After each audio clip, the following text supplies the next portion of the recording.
ಓಂ ಶ್ರೀ ಗುರುಭ್ಯೋ ನಮಃ. ಫ್ರೆಂಡ್ಸ್, ಎಲ್ಲರಿಗೂ ನಮಸ್ಕಾರ. ಪ್ರೀತಿಯ ಮೇಷರಾಶಿ ಆತ್ಮೀಯ ಬಂಧುಗಳೇ, ನಿಮ್ಮ ಜೀವನದಲ್ಲಿ ಕೆಲವು ವಿಶೇಷವಾದ ಬದಲಾವಣೆಗಳು ಆರಂಭವಾಗುವ ಸೂಚನೆಗಳು ಕಾಣಿಸ್ತಾ ಇವೆ.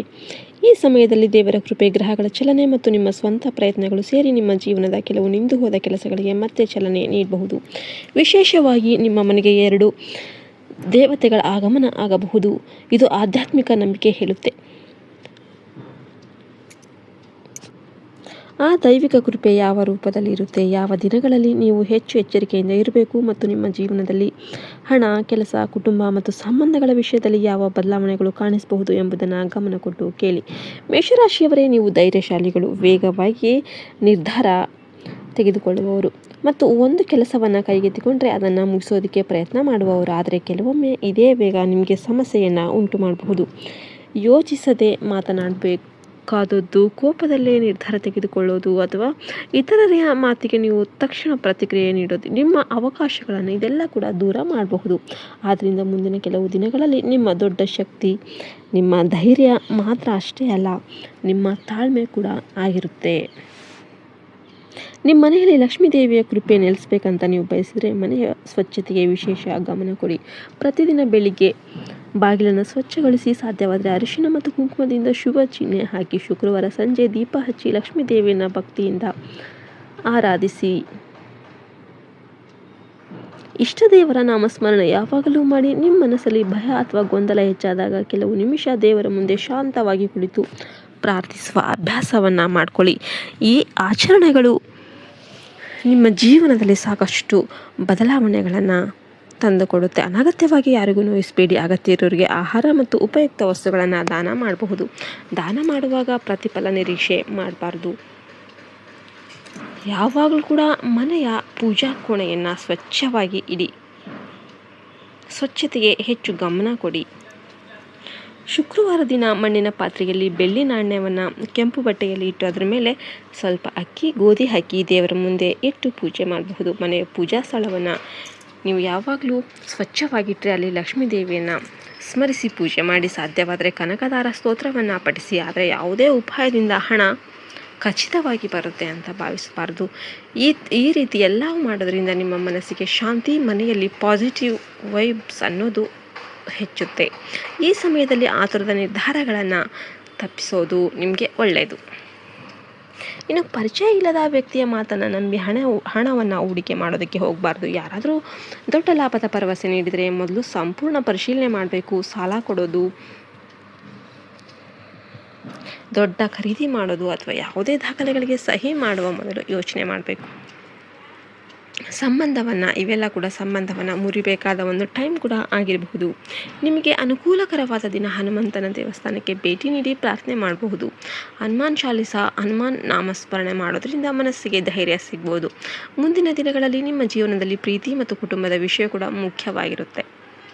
ಮೇಷರಾಶಿಯವರೇ, ಈಗ ನಿಮ್ಮ ಜೀವನದಲ್ಲಿ ಸಂಭವಿಸಬಹುದಾದ ಕೆಲವು ಪ್ರಮುಖ ಬದಲಾವಣೆಗಳ ಬಗ್ಗೆ ತಿಳಿದುಕೊಳ್ಳೋಣ. ಬಹಳ ದಿನಗಳಿಂದ ನಿಂತು ಹೋದ ಕೆಲಸ ಮತ್ತೆ ಚಲನೆ ಪಡೆಯಬಹುದು. ನೀವು ನಿರೀಕ್ಷೆ ಮಾಡುತ್ತಿದ್ದ ಒಂದು ಫೋನ್ ಕಾಲ್ ಬರಬಹುದು. ಹಳೆಯ ಸ್ನೇಹಿತ ಅಥವಾ ಸಂಬಂಧಿಕರಿಂದ ಸಂಪರ್ಕ ಆಗಬಹುದು. ಉದ್ಯೋಗ ಹುಡುಕ್ತಾ ಇರೋರಿಗೆ ಹೊಸ ಅವಕಾಶದ ಮಾಹಿತಿ ಸಿಗಬಹುದು. ವ್ಯಾಪಾರ ಮಾಡೋರಿಗೆ ಹಳೆಯ ಗ್ರಾಹಕರಿಂದ ಮತ್ತೆ ಸಂಪರ್ಕ ಬರಬಹುದು. ಹಿಂದೆ ನೀವು ಪ್ರಯತ್ನಿಸಿ ಫಲ ಸಿಗದೆ ಬಿಟ್ಟಿದ್ದ ಒಂದು ಕೆಲಸವನ್ನು ಮತ್ತೆ ಪ್ರಯತ್ನಿಸುವ ಅವಕಾಶ ಕೂಡ ಸಿಗಬಹುದು. ಆದರೆ ಈ ಅವಕಾಶ ಬಂದಾಗ ಆತುರ ಪಡಬೇಡಿ. ಎಲ್ಲವನ್ನು ಕೂಡ ಪರಿಶೀಲನೆ ಮಾಡಿ ನಂತರ ನಿರ್ಧಾರವನ್ನು ತೆಗೆದುಕೊಳ್ಳಿ. ಕೆಲವೊಮ್ಮೆ ಕಳೆದು ಹೋದದ್ದು ಮರಳಿ ಬಂದಾಗ ಅದನ್ನು ಹಿಂದಿನ ರೀತಿಯಲ್ಲೇ ಸ್ವೀಕರಿಸಬೇಕಂತೇನಿಲ್ಲ. ಪರಿಸ್ಥಿತಿ ಬದಲಾಗಿರ್ಬೋದು. ಆದ್ದರಿಂದ ನಿಮ್ಮ ಬುದ್ಧಿಯನ್ನು ಬಳಸಿ. ಹಣಕಾಸಿನ ವಿಚಾರದಲ್ಲಿ ಮುಂದಿನ ದಿನಗಳಲ್ಲಿ ಸ್ವಲ್ಪ ಸುಧಾರಣೆಯ ಅವಕಾಶ ಕಾಣಿಸ್ಬೋದು. ಆದರೆ ಹಣ ಬರುತ್ತೆ ಎಂಬ ನಿರೀಕ್ಷೆಯಲ್ಲಿ ಅನಗತ್ಯ ಖರ್ಚು ಮಾಡಬೇಡಿ. ನಿಮ್ಮ ಕೈಗೆ ಬರುವ ಪ್ರತಿಯೊಂದು ಹಣದ ಒಂದು ಭಾಗವನ್ನು ಉಳಿತಾಯ ಮಾಡುವ ಅಭ್ಯಾಸ ಬೆಳೆಸಿಕೊಳ್ಳಿ. ಯಾರಾದರೂ ಸಾಲ ಕೇಳಿದರೆ ನಿಮ್ಮ ಸ್ವಂತ ಹಣಕಾಸಿನ ಪರಿಸ್ಥಿತಿಯನ್ನು ಮೊದಲು ನೋಡಿ. ಹಣದ ವಿಚಾರದಲ್ಲಿ ಭಾವನೆಗಿಂತ ವಿವೇಕ ಮುಖ್ಯವಾಗಿರುತ್ತೆ. ಕೆಲಸದ ಕ್ಷೇತ್ರದಲ್ಲಿ ನಿಮ್ಮ ಪರಿಶ್ರಮ ಗಮನಕ್ಕೆ ಬರಬಹುದು. ಮೇಲಾಧಿಕಾರಿಗಳು ನಿಮ್ಮ ಕೆಲಸವನ್ನು ಗುರುತಿಸುವ ಸಾಧ್ಯತೆ ಇದೆ. ಆದರೆ ನಿಮ್ಮ ಯಶಸ್ಸನ್ನು ನೋಡಿ ಕೆಲವರು ಅಸೂಯೆ ಪಡಬಹುದು. ಯಾರೊಂದಿಗೂ ಅನಗತ್ಯವಾದಕ್ಕೆ ಹೋಗಬೇಡಿ. ನಿಮ್ಮ ಕೆಲಸವೇ ನಿಮ್ಮ ಪರವಾಗಿ ಮಾತನಾಡಲಿ. ಮೇಷರಾಶಿಯವರೇ, ನಿಮ್ಮ ಜೀವನದಲ್ಲಿ ಒಂದು ದೊಡ್ಡ ಬದಲಾವಣೆ ತರಬಲ್ಲ ಶಕ್ತಿ ನಿಮ್ಮ ಆತ್ಮವಿಶ್ವಾಸ. ಆದರೆ ಆತ್ಮವಿಶ್ವಾಸ ಮತ್ತು ಅಹಂಕಾರ ಒಂದೇ ಅಲ್ಲ ಎಂಬುದನ್ನು ನೆನಪಿಟ್ಕೊಳ್ಳಿ. ನಿಮ್ಮ ಸಾಮರ್ಥ್ಯವನ್ನು ನಂಬಿ, ಆದರೆ ಇತರರ ಸಲಹೆಯನ್ನು ಸಂಪೂರ್ಣವಾಗಿ ತಿರಸ್ಕರಿಸಬೇಡಿ. ಸರಿಯಾದ ವ್ಯಕ್ತಿಯ ಸಲಹೆ ನಿಮ್ಮನ್ನು ದೊಡ್ಡ ತಪ್ಪಿನಿಂದ ಕಾಪಾಡಬಹುದು. ಅದೇ ಸಮಯದಲ್ಲಿ ಎಲ್ಲರ ಮಾತಿನಿಂದ ನೀವು ಮರಳಾಗೋದಕ್ಕೆ ಹೋಗಬೇಡಿ. ಅಂತಿಮ ನಿರ್ಧಾರವನ್ನು ನಿಮ್ಮ ಪರಿಸ್ಥಿತಿಯನ್ನು ಅರ್ಥ ಮಾಡಿಕೊಂಡ ನಂತರನೇ ತೆಗೆದುಕೊಳ್ಳಿ. ಹಳೆಯ ನೆನಪುಗಳು ಮತ್ತೆ ನಿಮ್ಮ ಮನಸ್ಸಿಗೆ ಬರಬಹುದು. ಹಿಂದೆ ಯಾರಾದರೂ ನಿಮಗೆ ಮಾಡಿದ ಅನ್ಯಾಯ ನಿಮಗೆ ನೆನಪಾಗಿ ಕೋಪ ಬರಬಹುದು.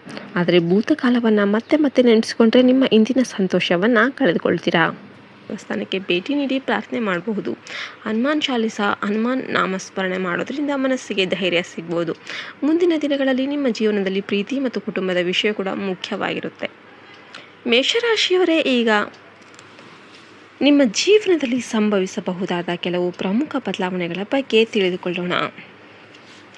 ಬಹಳ ದಿನಗಳಿಂದ ನಿಂತು ಹೋದ ಕೆಲಸ ಮತ್ತೆ ಚಾಲನೆ ಪಡೆಯಬಹುದು. ನೀವು ನಿರೀಕ್ಷೆ ಮಾಡುತ್ತಿದ್ದ ಒಂದು ಫೋನ್ ಕಾಲ್ ಬರಬಹುದು. ಹಳೆಯ ಸ್ನೇಹಿತ ಅಥವಾ ಸಂಬಂಧಿಕರಿಂದ ಸಂಪರ್ಕ ಆಗಬಹುದು. ಉದ್ಯೋಗ ಹುಡುಕ್ತಾ ಇರೋರಿಗೆ ಹೊಸ ಅವಕಾಶದ ಮಾಹಿತಿ ಸಿಗಬಹುದು.